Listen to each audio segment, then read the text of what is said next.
হ্যাঁ শিব, এদিকে শোন। শিবুর স্কুলে যাবার পথে ফটিকদা তাকে প্রায়ই এইভাবে ডাকে। ফটিকদা মানে পাগলা ফটিক। জয়নারায়ণ বাবুদের বাড়ি ছাড়িয়ে চৌমাথার কাজটায় যেখানে একটা পুরনো মরচে ধরা স্টিম রোলার আজ 10 বছর ধরে পড়ে আছে, তার ঠিক সামনেই ফটিকদার ছোট্ট টিনের চালওয়ালা বাড়ি। অষ্টপ্রহর দাওয়ায় বসে কি যে খুটুর খাটুর কাজ করে ফটিকদা, তা ওই জানে। শিবু শুধু জানে ফটিকদা খুব গরিব, আর লোকে বলে যে এককালে খুব বেশি পড়াশোনা করেই ফটিক পাগল হয়ে গেছে। শিবুর কিন্তু তার এক একটা কথা শুনে মনে হয় যে তার মতো বুদ্ধিমান লোক খুব কমই আছে। তবে এটা ঠিক যে ফটিকদার বেশিরভাগ কথাই আজগুবি আর পাগলাটে। আরে কাল চাঁদের পাশটা লক্ষ্য করেছিলি? বাঁ দিকটা কেমন একটা শিঙের মতো বেরিয়েছিল। কদিন ধরে কাকগুলো কেমন নাকি নাকি সুরে ডাকছে, শুনেছিস? সব হোলসেল সর্দি লেগেছে। শিবুর হাসিও পায়, আবার মাঝে মাঝে বিরক্তিও লাগে। যেসব কথার কোনো জবাব নেই, যার সত্যি করে কোনো মানে হয় না, সেসব কথা শুনে তো খালি সময় নষ্ট। তাই এক একদিন ফটিক ডাকলেও শিবু যায় না। আজ সময় নেই ফটিকদা, আরেকদিন আসবো বলে সে শটান চলে যায় স্কুলে। আজও সে ভেবেছিল যাবে না, কিন্তু ফটিকদা আজ যেন একটু বেশি চাপ দিল। তোকে যা বলতে চাই সেটা না শুনলে তোর ক্ষতি হবে। শিবু শুনেছে পাগলারা নাকি মাঝে মাঝে এমন সব সত্যি কথা বলে যা এমনি লোকেদের পক্ষে সম্ভবই না। তাই সে ক্ষতির কথা ভেবে ভয়ে ভয়ে ফটিকদার দিকে এগিয়ে গেল।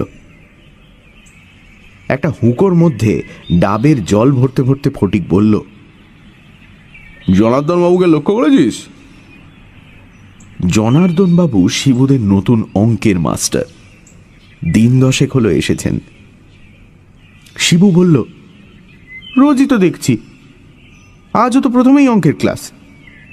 ফটিক জিভ দিয়ে ছিক করে একটা বিরক্ত হওয়ার শব্দ করে বলল, দেখা লক্ষ্য করা এক জিনিস নয়, বুঝেছিস? বলতো তুই যে বেল্টটা পরেছিস তাতে কটা ফুটো, শার্টটায় কটা বোতাম, না দেখে বলতো। শিবু কোনোটারই ঠিকমতো জবাব দিতে পারল না। ফটিক বলল, ও দেখ, তো নিজের জিনিস নিজে পড়ে আছিস অথচ লক্ষ্যই করিসনি। তেমন জনার্দন বাবুকেও লক্ষ্য করিসনি তুই। কি লক্ষ্য করব? কোন জিনিসটা? হুঁকোতে কলকে লাগিয়ে গুড়ুক গুড়ুক করে দুটো টান দিয়ে ফটিক বলল, এই ধর দাঁত। দাঁত? দাঁত। কি করে লক্ষ্য করব? উনি যে হাসেন না। কথাটা ঠিক, রাগী না হলেও ওরকম গম্ভীর মাস্টার শিবুদের স্কুলে আর নেই। ফটিক বলল, ঠিক আছে, এরপর যেদিন হাসবেন সেদিন ওই দাঁতগুলো খালি লক্ষ্য করিস, তারপর আমায় এসে বলে যাস কি দেখলি। আশ্চর্য ব্যাপার, ঠিক সেই দিনই অঙ্কের ক্লাসে জনার্দন বাবুর একটা হাসির কারণ ঘটে গেল। জ্যামিতি পড়াতে পড়াতে শঙ্করকে চতুর্ভুজ মানে জিজ্ঞেস করাতে শঙ্কর বলল, ঠাকুর স্যার, নারায়ণ স্যার। আর তাই শুনে জনার্দন বাবু খ্যাঁক খ্যাঁক করে রাগী হাসি হেসে উঠলেন। আর শিবুর চোখ তৎক্ষণাৎ চলে গেল তার দাঁতের দিকে। বিকেলে ফেরার পথে ফটিকদার বাড়ির সামনে পৌঁছে শিবু দেখলে সে হামানদিস্তায় কি যেন ছেঁচছে। শিবুকে দেখে ফটিক বলল, এই ওষুধটা যদি উতরে যায় তো দেখিস বহুরূপীর মতো রং চেঞ্জ করতে পারবো। শিবু বলল, ফটিকদা দেখেছি। কি দেখেছিস? দাঁত। ও, কিরকম দেখলি? এমনি সব ঠিক আছে, খালি পানের দাগ আর দুটো দাঁত একটু বড়। কোন দুটো? পাশের এইখানের। শিবু আঙুল দিয়ে দেখিয়ে দিল। ওখানে দাঁতকে কি বলে জানিস?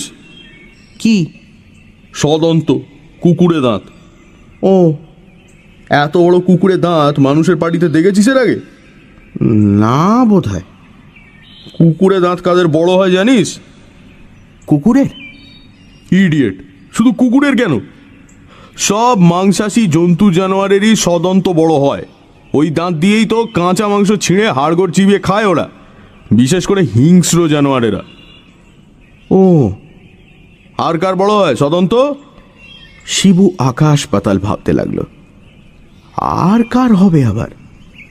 মানুষ আর জন্তু জানোয়ার, এছাড়া দাঁতওয়ালা জিনিস আর আছেই বা কি? ফটিকদা তার হামানদিস্তায় একটা আখরোট আর এক চিমটে কালো জিরে ফেলে দিয়ে বলল, জানিস না তো, রাক্ষস। রাক্ষস? রাক্ষসের সঙ্গে জনার্দন বাবুর কি? আর আজকের দিনে রাক্ষসের কথা কেন? সে তো ছিল রূপকথার বইয়ের পাতার মধ্যে। রাক্ষস খক্ষসের গল্প তো শিবু কত শুনেছে, পড়েছে। তাদের মূলোর মতো দাঁত, কুলোর মতো। শিবু চমকে উঠল। কুলোর মতো পিঠ। জনার্দন বাবুর পিঠটা তো ঠিক সিধে নয়, কেমন যেন কুঁজো কুঁজো কুলো কুলো ভাব। শিবু কাকে যেন বলতে শুনেছে যে জনার্দন বাবুর বাতের রোগ, তাই পিঠ টেনে চলতে পারেন না। মূলোর মতো দাঁত, কুলোর মতো পিঠ, আর আর যেন কি হয় রাক্ষসের? আর ভাঁটার মতো চোখ। জনার্দন বাবুর চোখ কি শিবু লক্ষ্য করেছে? না, করেনি। করা সম্ভব নয়, কারণ জনার্দন বাবু চশমা পরেন, আর সে চশমার কাঁচ ঘোলাটে। চোখের রং লাল কি বেগনি কি সবুজ তা বোঝার কোনো উপায় নেই। শিবু অঙ্কেতে খুব ভালো।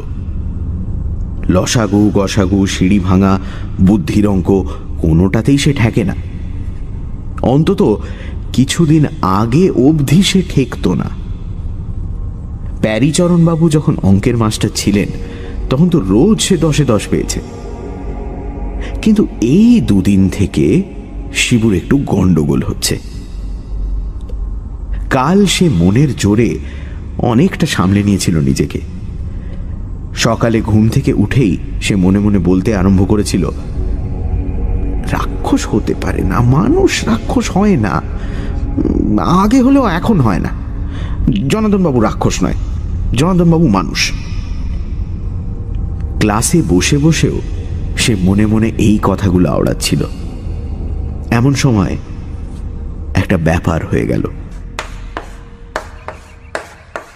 জনার্দনবাবু ব্ল্যাকবোর্ডে একটা অঙ্ক লিখেই কেমন জানি অন্যমনস্ক হয়ে তার চশমাটা খুলে সেটা চাদরের খুঁট দিয়ে মুছতে লাগলেন। আর ঠিক সেই সময় তার সঙ্গে শিবুর চোখাচোখি হয়ে গেল। শিবু যা দেখল তাতে তার হাত পা ঠান্ডা হয়ে গেল। জনার্দন বাবুর চোখের রং সাদা নয়, সেটা লাল, টকটকে লাল, পল্টুর পেন্সিলটার মতো লাল। এটা দেখার পর শিবুর পর পর 3টে অঙ্ক ভুল হয়ে গেল। এমনিতেই শিবু ছুটির পরে সোজা বাড়ি ফেরে না।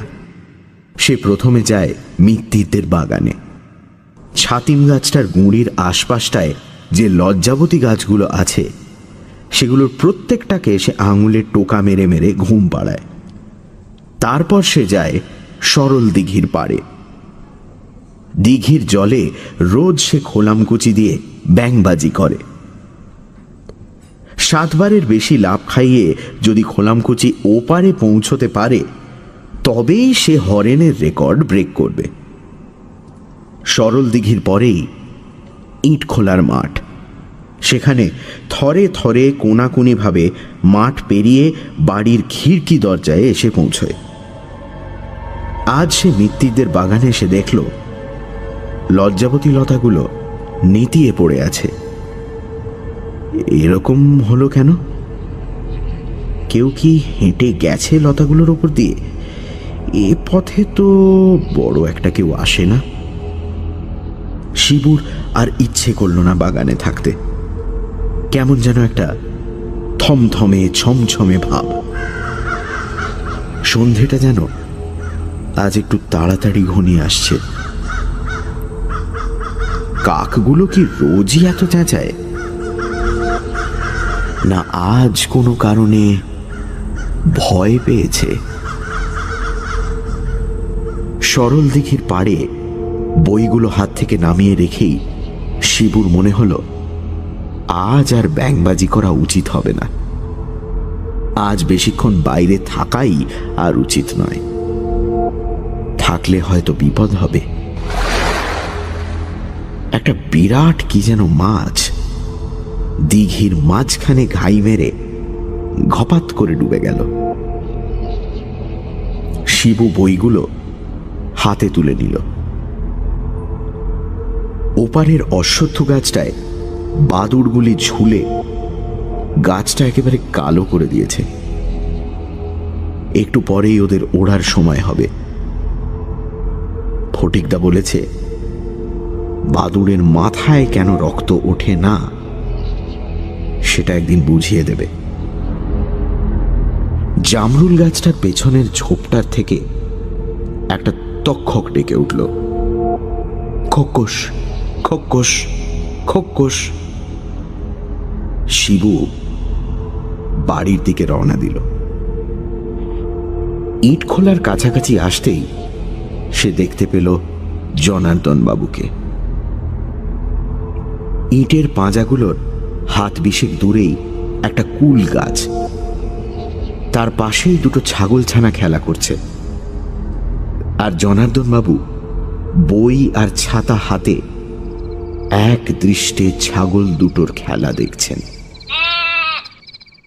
শিবু প্রায় নিঃশ্বাস বন্ধ করে কোনো শব্দ না করে একটা ইটের পাঁজার উপর উঠে দুটো ইটের মধ্যিখানের ফাঁক দিয়ে তার মাথাটা যত দূর যায় গলিয়ে জনার্দন বাবুকে দেখতে লাগলো। সে লক্ষ্য করল যে ছাগলগুলোকে দেখতে দেখতে জনার্দন বাবু দুবার তার ডান হাতটা উপর করে ঠোঁটের নিচে বুলোলেন। জিভ দিয়ে জল না পড়লে মানুষ কখনো ওভাবে ঠোঁটের নিচটা মোছে না। তারপর শিবু দেখল জনার্দন বাবু ওত পাতার মতো করে নিচু হলেন। তারপর হঠাৎ হাত থেকে বই ছাতা ফেলে দিয়ে খপ করে একটা ছাগলের বাচ্চাকে চাপটে ধরে কোলে তুলে নিলেন। আর সেই সঙ্গে শিবু শুনতে পেল ছাগলছানার চিৎকার আর জনার্দন বাবুর হাসি।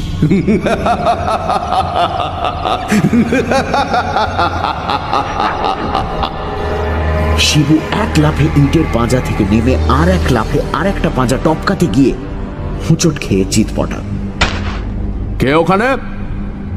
কোনো মতে নিজেকে সামলে নিয়ে উঠতে গিয়ে শিবু দেখে জনার্দন বাবু হাত থেকে ছাগল নামিয়ে তার দিকে এগিয়ে আসছেন। কে? শিবরাম? চোট পেয়েছো নাকি? ওখানে কি করছিলে? শিবু কথা বলতে গিয়ে দেখল তার গলা শুকিয়ে গেছে। তার ইচ্ছে করছিল উল্টে জনার্দন বাবুকে জিজ্ঞেস করে, আপনি ওখানে কি করছিলেন? আপনার কোলে ছাগল কেন? আপনার জিভে জল কেন? জনার্দন বাবু শিবুর কাছে এসে বললেন, ধরো, আমার হাত ধরো। শিবু কোনো মতে হাত না ধরেই উঠে দাঁড়ালো। তোমার বাড়ি তো কাছেই না? হ্যাঁ স্যার। ওই লাল বাড়িটা কি? হ্যাঁ স্যার। ও, আমি যাই স্যার। ও কি রক্ত নাকি? শিবু দেখল তার হাঁটু ছড়ে গিয়ে সামান্য একটু রক্ত চুইয়ে পড়ছে, আর জনার্দন বাবু এক দৃষ্টে সেই দিকে চেয়ে রয়েছেন, আর তার চশমার কাঁচ দুটো জল করছে। আমি যাই স্যার। শিবু কোনো মতে বইগুলো খচমচিয়ে মাটি থেকে তুলে নিল। শোনো শিবরাম। জনার্দন বাবু এগিয়ে এসে শিবুর পিঠে একটা হাত রাখলেন। শিবুর বুকে কে যেন দুর্মুষ পিটতে লাগলো। তোমাকে একা পেয়ে ভালোই হয়েছে। একটা কথা তোমায় জিজ্ঞেস করবো ভাবছিলাম, তোমার অঙ্কের ব্যাপারে কোনো অসুবিধে হচ্ছে কি? আজ এত সহজ সহজ অঙ্কে ভুল হলো কেন? যদি কোনো অসুবিধা হয় তো ছুটির পর আমার বাড়িতে এসো না, আমি তোমায় দেখিয়ে দেবোক্ষণ। অঙ্কেতে যে ফুল মার্কস পাওয়া যায়, পরীক্ষায় ভালো করতে হলে অঙ্কে তো ভালো করতেই হবে। তুমি আসবে আমার বাড়ি? শিবু কোনো মতে দুপা পিছিয়ে জনার্দন বাবুর হাত পিঠ থেকে সরিয়ে নিয়ে ঢোক গিলে বলল, না স্যার, আমি নিজেই পারবো স্যার, কালই ঠিক হয়ে যাবে। বেশ, তবে অসুবিধে হলে বলো, আর আমাকে এত ভয় পেও না। এত ভয় পাও কেন? আমি কি রাক্ষস যে কামড়ে দেবো? হ্যাঁ?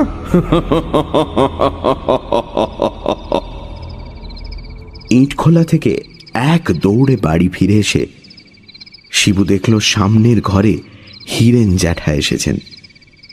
হীরেন জ্যাঠা কলকাতায় থাকেন। মাছ ধরার খুব শখ। বাবা আর হীরেন জ্যাঠা প্রায়ই রবিবার মাছ ধরতে চলে যান সরল দিঘিতে।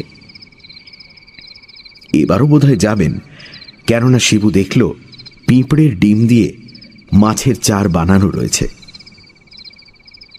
শিবু আরও দেখল যে হীরেন জ্যাঠা এবার বন্দুকও এনেছেন। সোনারপুরের ঝিলে নাকি চখা মারতে যাবেন বাবা আর হীরেন জ্যাঠা। বাবাও বন্দুক চালান, তবে হীরেন জ্যাঠার মতো অত ভালো টিপ নেই। রাত্রের খাওয়া দাওয়া করে শোয়ার ঘরে গিয়ে বিছানায় শুয়ে শিবু ভাবতে লাগল, জনার্দন বাবু যে রাক্ষস সেই বিষয়ে আর কোনো সন্দেহই নেই তার মনে। ভাগ্যিস ফটিকদা তাকে সাবধান করে দিয়েছিল, না হলে আজকে ইট খোলাতেই হয়তো। শিবু আর ভাবতে পারল না। বাইরে ফুটফুটে জ্যোৎস্না, ভৌজুদের বাড়ি অবধি স্পষ্ট দেখা যাচ্ছে। সামনে শিবুর পরীক্ষা, তাই রাত্রে তাড়াতাড়ি ঘুমিয়ে ভোরে উঠে পড়তে হয় ওকে। বাতি না নিভলে ওর আবার ঘুম আসে না। অবশ্যই চাঁদনি রাত না হলে আজ সে বাতি জ্বালিয়ে রাখত, কারণ তা না হলে বোধহয় তার ভয়ে ঘুম আসত না। মা এখনো ঘরে আসেননি। বাবা আর হীরেন জ্যাঠা সবে খেতে বসেছেন। মা তাদের খাওয়াচ্ছেন। জানলার বাইরে জ্যোৎস্নার আলোয় চিকচিকে বেলগাছটার দিকে চেয়ে থাকতে থাকতে শিবুর ঘুম এসে গিয়েছিল। এমন সময় একটা জিনিস দেখে তার ঘুম ছুটে গিয়ে হাতের লোমগুলো খাড়া হয়ে উঠল। দূর থেকে একটা লোক তারই জানলার দিকে এগিয়ে আসছে। লোকটা একটু কুঁজো, আর তার চোখে চশমার কাঁচটা চাঁদের আলোয় চিকচিক করছে।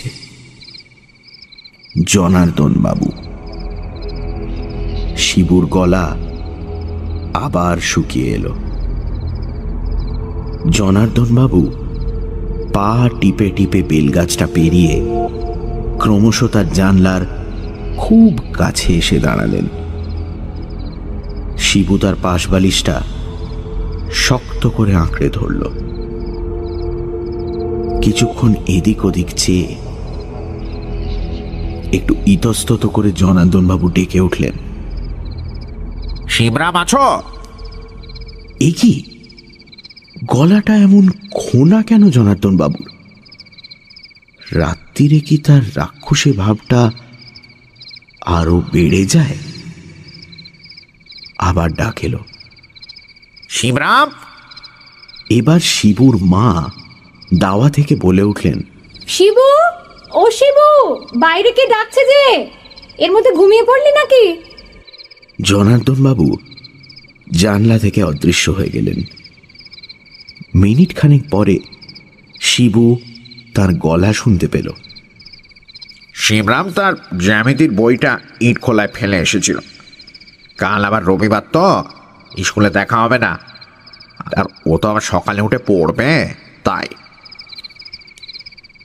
তারপর কিছুক্ষণ বিড় বিড় ফিস ফিস কি কথা হলো শিবু শুনতে পেল না। শুধু শেষটায় শুনল বাবার কথা। হ্যাঁ, তা যদি বলেন সে তো ভালোই। আপনার ওখানেই না হয় পাঠিয়ে দেব। হ্যাঁ, কাল থেকে।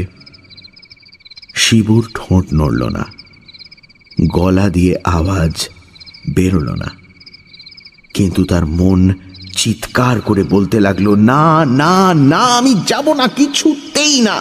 তোমরা কিছু জানো না, ওই যে রাক্ষস, গেলেই আমায় খেয়ে ফেলবেন।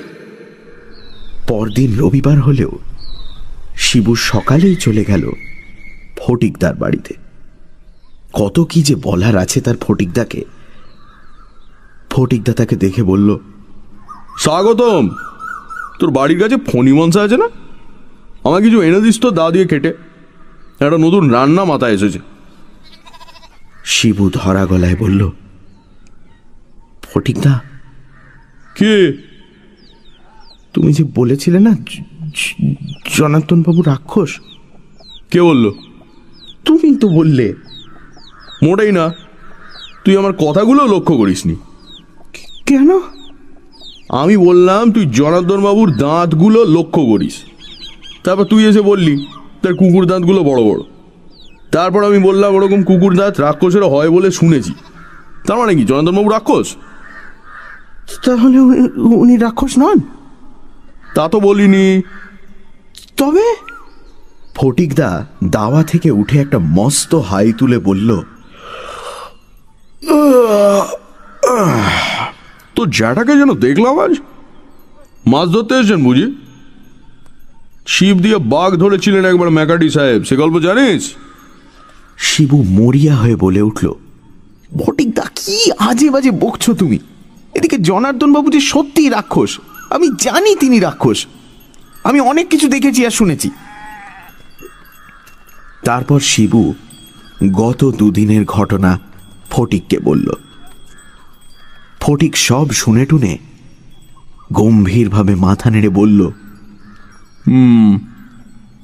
তা তুই এ ব্যাপারে কি করবি, কিছু ঠিক করেছিস? তুমি বলে দাও না ফটিকদা, তুমি তো সব জানো। ফটিক মাথা হেঁট করে ভাবতে লাগল। শিবু ফাঁক পেয়ে বলল, আমার বাড়িতে এখন একটা বন্দুক আছে। ফটিক দাঁত খিঁচিয়ে উঠল। তোর এমন বুদ্ধি! বন্দুক আছে তো কি হয়েছে? বন্দুক দিয়ে রাক্ষস মারবি? গুলি রিবাউন্ড করে এসে যে মারছে তার গায়ে লাগবে। তাই বুঝি? আগে হ্যাঁ, বুক সুন্দর। তাহলে? শিবুর গলা মিহি হয়ে আসছিল। তাহলে কি হবে ফটিকদা? আমাকে যে আবার বাবা আজ থেকে... মেলা বকিসনি, বকে বকে কানে চিড়ি নাড়িয়ে দিলি। প্রায় 2 মিনিট ভাবার পর ফটিক শিবুর দিকে ফিরে বলল, যেতেই হবে। কোথায়? জনার্দন বাবুর বাড়ি। সে কি? ওর কুষ্ঠিটা জানতে হবে। আমি এখনো শিওর নই, কুষ্টি দেখলে সব বেরিয়ে যাবে। বাক্স ব্যাটরা ঘাঁটলে কুষ্টিটা বেরোবে নিশ্চয়ই। কিন্তু তুই থাম, আগে প্ল্যানটা শোন। আমরা দুজনে যাব দুপুরবেলা, আজ রোববার, লোকটা বাড়ি থাকবে। তুই বাড়ির পিছন দিকটা গিয়ে জনার্দন বাবুকে ডাকবি, বাইরে এলে বলবি অঙ্ক বুঝতে এসেছিস। তারপর 2-1 আজে বাজে বকে লোকটাকে আটকে রেখে দিবি। আমি সেই ফাঁকে বাড়ির সামনের দিক দিয়ে ভিতরে গিয়ে কুষ্টিটা বের করে নিয়ে আসবো। তারপর তুই এদিক দিয়ে পালাবি, আমি ওদিক দিয়ে পালাবো, ব্যাস। তারপর শিবুর যে প্ল্যানটা খুব ভালো লেগেছিল তা নয়, কিন্তু ফটিকদার উপর নির্ভর করা ছাড়া তো আর কোনো রাস্তাই নেই। তারপর তুই বিকেলে আবার আমার বাড়ি আসবি। আমি ততক্ষণ কুষ্টিটা দেখে কিছু পুরনো পুঁথিপত্তর ঘেঁটে একেবারে রেডি থাকবো। যদি দেখি জনার্দনবাবু সত্যি রাক্ষস, তাহলে তার ব্যবস্থা আমার জানা আছে, তুই ঘাবড়াস না। আর যদি দেখি রাক্ষস নয়, তাহলে তো আর ভাববার কিছুই নেই। ফটিকদা বলেছিল দুপুরে বেরোবে। শিবু তাই খাওয়া দাওয়া করে গিয়ে ফটিকের বাড়ি হাজির হলো। মিনিট 5 পর ফটিকদা বেরিয়ে এসে বলল, আমার হুলোটার আমার নস্যির বাতি গেছে, ঝামেলা কি কম। শিবু লক্ষ্য করল ফটিকদার হাতে এক জোড়া ছেঁড়া চামড়ার দস্তানা আর একটা সাইকেলের ঘণ্টা। ঘণ্টাটা সে শিবুর হাতে দিয়ে বলল, এটা তুই রাখ, বিপদ হলে বাজাস, আমি এসে তোকে বাঁচাবো। পূব পাড়ার একেবারে শেষ মাথায় দোলগোবিন্দবাবুদের বাড়ির পরেই জনার্দন মাস্টারের বাড়ি। একা মানুষ, বাড়িতে চাকর পর্যন্ত নেই। বাইরে থেকে বাড়িতে যে একটা রাক্ষস আছে সেটা বোঝবার কোনো উপায় নেই। কিছুটা রাস্তা বাকি থাকতেই শিবু আর ফটিকদা আলাদা হয়ে গেল। বাড়ির পিছনে পৌঁছে শিবু বুঝল যে তার আবার গলা শুকিয়ে আসছে। জনার্দনবাবুকে ডাকতে গিয়ে তার যদি গলা দিয়ে আওয়াজ না বেরোয়। বাড়ির পেছনে পাঁচিল, তার গায়ে একটা দরজা, আর দরজার কাছেই একটা পেয়ারা গাছ। গাছের আশপাশ আগাছার জঙ্গলে ভরা। শিবু পা টিপে টিপে এগিয়ে গেল। আর বেশি দেরি করলে কিন্তু ওদিকে ফটিকদার সব ভণ্ডুল হয়ে যাবে। আর একটু বেশি সাহস পাওয়ার জন্য শিবু পেয়ারা গাছটা একটা হাত দিয়ে ভর করে মাস্টার মশাই বলে ডাকতে যাবে, এমন সময় একটা খচমচ শব্দ পেয়ে সে চমকে নিচের দিকে চেয়ে দেখে একটা কালভৈরবী লতার ঝোপের ভেতর একটা গিরগিটি চলে গেল। আর গিরগিটিটা যেখান দিয়ে গেল তার ঠিক পাশেই সাদা সাদা কি যেন পড়ে রয়েছে। একটা বাঁশের কঞ্চি দিয়ে ঝোপটাকে ফাঁক করতেই শিবু দেখল, সর্বনাশ, এ যে হাড়, জন্তুর হাড়। কি জন্তু? বেড়াল না কুকুর না ছাগল? কি দেখছো ওখানে শিবরাম? শিবুর শিরদাঁড়ায় একটা বিদ্যুৎ খেলে গেল। সে পিছন ফিরে দেখল জনার্দন বাবু খিড়কি দরজা ফাঁক করে গলা বাড়িয়ে তার দিকে অদ্ভুতভাবে চেয়ে আছেন। কিছু হারিয়েছ নাকি? না স্যার, আমি। তুমি কি আমার কাছেই আসছিলে? তাহলে পিছনের দরজা দিয়ে কেন? এসো, ভেতরে এসো। শিবু পিছতে গিয়ে দেখল তার একটা পা লতায় জড়িয়ে গেছে। আমার কাল থেকে একটু সর্দি জ্বর হয়েছে। রাত্রে আবার তোমার বাড়ি গেলাম তো, তুমি তখন ঘুমোচ্ছিলে। শিবুর এত তাড়াতাড়ি পালানো চলবে না, ওদিকে ফটিকদার যে কাজই শেষ হবে না।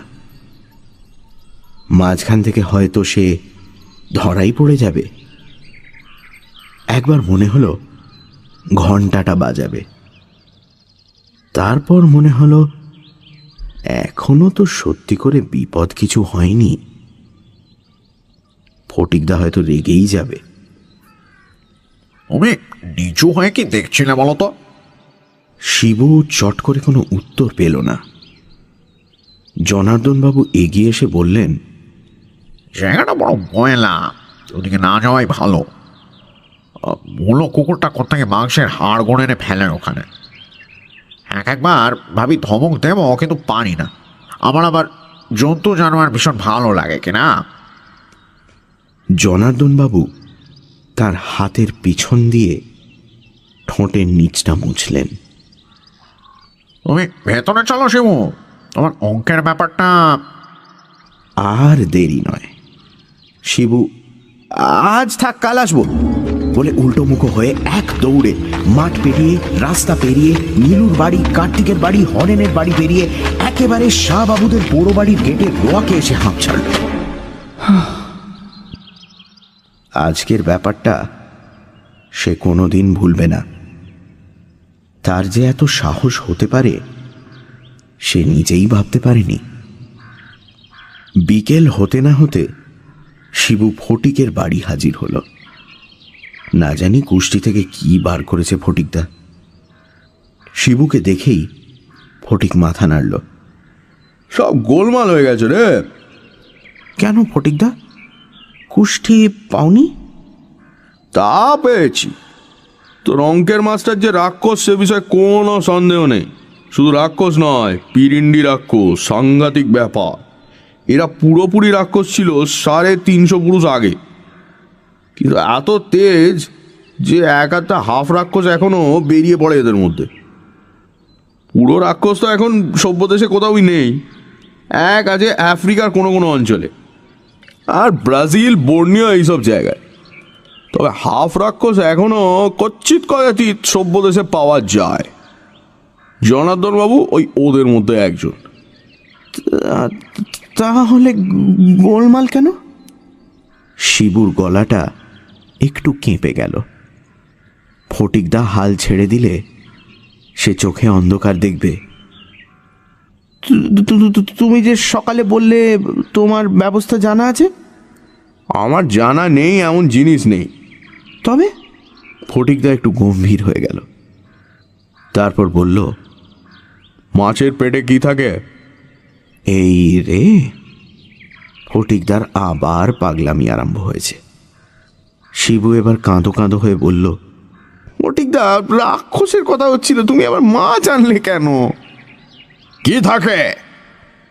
ফটিক গর্জন করে উঠল, পটকা। ফটিক তার গলা শুনে শিবুর রীতিমতো ভয় লাগতে আরম্ভ করেছিল। তোর মাথা এত কম বিদ্যে দিয়ে তো তুই বকের বকলসটাও লাগাতে পারবি না। শোন, 2.5 বছর বয়সে একটা শ্লোক শিখেছিলাম, এখনো মনে আছে। নর কি বানর কিংবা অন্য জানোয়ার, জেনে রাখো হৃৎপিণ্ডে রহে প্রাণ তার, রাক্ষসের প্রাণ যেন মৎস্যের উদরে, সেই হেতু রাক্ষস সহজে না মরে। তাই তো, শিবু তো কত রূপকথার গল্পে পড়েছে, মাছের পেটে থাকে রাক্ষসের প্রাণ। এটা তো তার মনে হওয়া উচিত ছিল। শ্লোকটা আওড়ে ফটিক বলল, দুপুরে যখন গেলি ওর বাড়ি, জনার্দন রাক্ষসকে কেমন দেখলি? বলল সর্দি জ্বর হয়েছে। হবেই তো। ফটিকদার চোখ জল জল করে উঠল। হবে না? প্রাণ নিয়ে টানাটানি যে, যেই কাতলাটা উঠেছে ছিপে অমনি জ্বর, এ তো হবেই। তারপর শিবুর দিকে এগিয়ে এসে তার শার্টের সামনেটা খপ করে হাতের মুঠোয় খামচে ধরে ফটিকদা বলল, এখনো সময় আছে। তো জ্যাঠা এই 0.5 ঘন্টা আগে সরল দিঘির ওই আধমুনি কাতলাটা ধরে নিয়ে বাড়ি ফিরেছে। আমি দেখেই আন্দাজ করেছি ওটার পেটের মধ্যেই আছে জনার্দন রাক্ষসের প্রাণ। এখন জ্বরের কথাটা শুনে আরও শিওর মনে হচ্ছে। ওই মাছটাকে চিড়ে দেখতে হবে। কিন্তু সেটা কি করে হবে ফটিকদা? সহজে হবে না, তোরই উপর নির্ভর করছে।